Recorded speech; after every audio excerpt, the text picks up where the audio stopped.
Shalom, salam sejahtera dalam kasih Tuhan kita Yesus Kristus. Kita mengucap syukur kepada Tuhan yang selalu luar biasa di dalam hidup kita.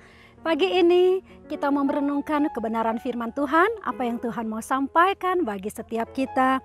Firman Allah di dalam Ibrani pasal 11 ayat yang pertama dikatakan, iman adalah dasar dari segala sesuatu yang kita harapkan dan bukti dari segala sesuatu yang tidak kita lihat. Puji Tuhan. Kalau di dalam Alkitab terjemahan firman Allah yang hidup, di situ dikatakan, apakah iman itu?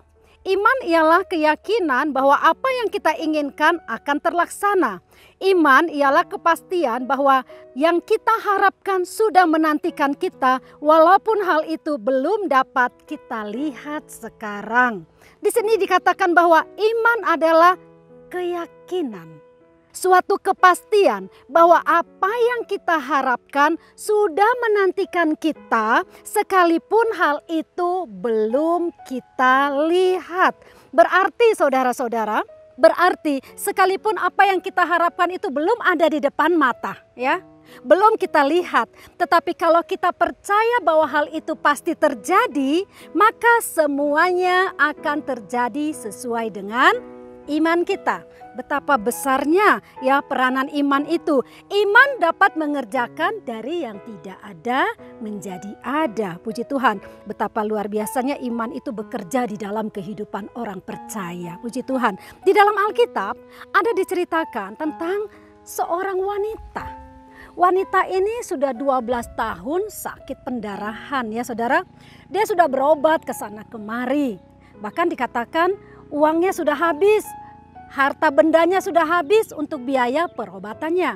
Tetapi penyakitnya bukan sembuh, malah bertambah parah. Sampai satu ketika wanita ini mendengar berita tentang Yesus. Dia mendengar bahwa Yesus adalah seorang yang murah hati, seorang yang mengasihi, seorang yang mau menolong orang yang menderita, yang sanggup melakukan segala perkara, dan Yesus yang banyak mengadakan mujizat. Ketika perempuan ini mendengar berita tentang Yesus, maka timbul satu pengharapan di dalam hatinya bahwa kalau dia berjumpa dengan Yesus, Yesus pasti mau menolong dia. Mungkin awal-awalnya dia sempat putus asa ya saudara. Mungkin awal-awalnya dia sempat merasa wah sia-sia. Sudah tidak ada harapan buat dia. Tetapi ketika dia mendengar berita tentang Yesus, timbullah pengharapan di dalam hatinya. Timbullah iman di dalam hatinya bahwa Yesus pasti menolong dia. Akhirnya saudara, apa yang dia lakukan? Dengan keyakinan dia pun bertindak. Jadi ketika kita memiliki iman, jangan hanya percaya, tetapi juga harus ada tindakan. Wanita ini ketika dia percaya memiliki satu keyakinan, maka dia pun menindaklanjuti dengan apa? Perbuatan. Dia datang untuk mencari Yesus. Dia datang kepada Yesus. Firman Allah berkata apa saudara? Bahwa iman tanpa perbuatan itu adalah iman yang mati. Iman yang kosong. Iman yang sia-sia. Sekalipun saudara ada rintangan di hadapannya. Karena begitu banyak orang-orang yang berkerumun di sekeliling Yesus. Tidak mudah bagi seorang wanita yang sakit ini untuk bisa datang kepada Yesus. Karena di depannya begitu banyak hal yang merintangi dia. Tetapi kita melihat wanita ini tidak putus asa. Dia terus maju saudara dan berusaha untuk sampai kepada Yesus. Luar biasa. Di dalam hatinya dia berkata apa saudara? Asal saja ku jamah ujung jubahnya, maka aku akan sembuh. Di dalam hati wanita ini sudah timbul iman bahwa asal aku bisa menjamah jubah Yesus, aku pasti sembuh. Luar biasa imannya. Sampai akhirnya dia berhasil mendekati Yesus dan dari belakang dia menjamah ujung jubah Yesus. Dan ketika itu juga firman Allah berkata apa? Di dalam Markus 5 ayat yang ke-29, seketika itu juga berhentilah pendarahannya dan dia merasa bahwa badannya sudah sembuh dari penyakitnya. Tidak tunggu lama saudara-saudara, tidak tunggu lama ketika dia berhasil menjamah ujung jubah Yesus. Maka seketika itu juga firman Allah katakan, berhentilah pendarahannya dan dia menerima kesembuhan. Semua terjadi sesuai dengan imannya.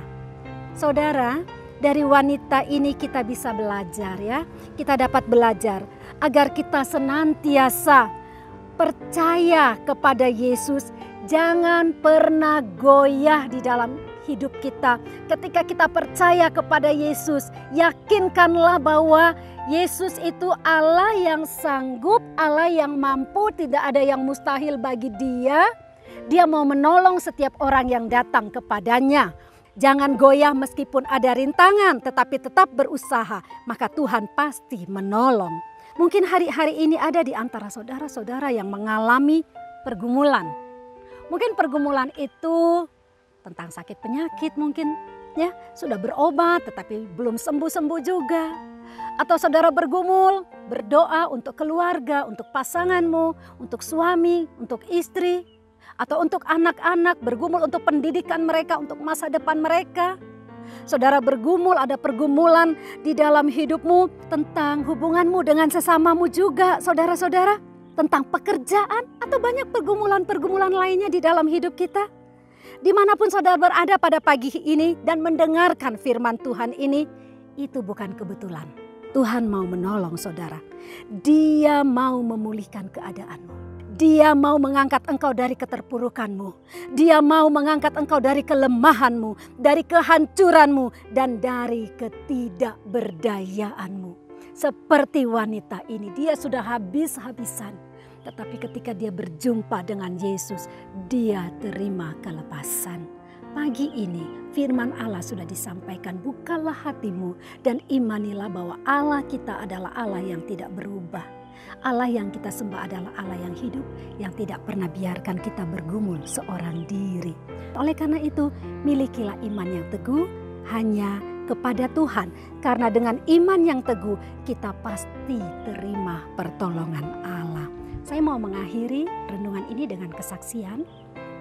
Saudara, sebelum saya masuk sekolah Alkitab tingkat 2, saya merasakan di tubuh saya ini setiap kali saya habis mandi ya, atau kalau terkena udara dingin selalu timbul bentol-bentol warna merah dan terasa gatal. Saya alami itu sekian waktu, bukan cuma 1-2 hari tapi berhari-hari bahkan berminggu-minggu. Setiap kali habis mandi pasti ada timbul bentol-bentol merah dan itu terasa gatal sekali. Atau kalau udara dingin pasti itu timbul lagi. Tapi kalau terkena panas tidak terasa. Akhirnya karena hal itu terjadi sekian lama, saya pergi berobat, saya tanya ke dokter. Lalu dokter mengatakan bahwa kamu terkena alergi dingin. Dan dia memberikan saya obat yang cukup banyak. Dia katakan sebelum kamu mandi, kamu minum obat ini. Atau ketika kamu ada di tempat yang dingin, kamu minum obat ini. Dan benar saudara, kalau saya minum obat itu, maka badan saya itu kulit saya baik-baik saja, tidak gatal. Tetapi kalau saya berhenti minum obat itu, maka kembali gatal-gatal yang sama saya alami. Satu saat saya berkata kepada Tuhan lewat doa saya, Tuhan tolong sembuhkan saya tidak mau tergantung dengan obat ini. Saya katakan begitu sama Tuhan.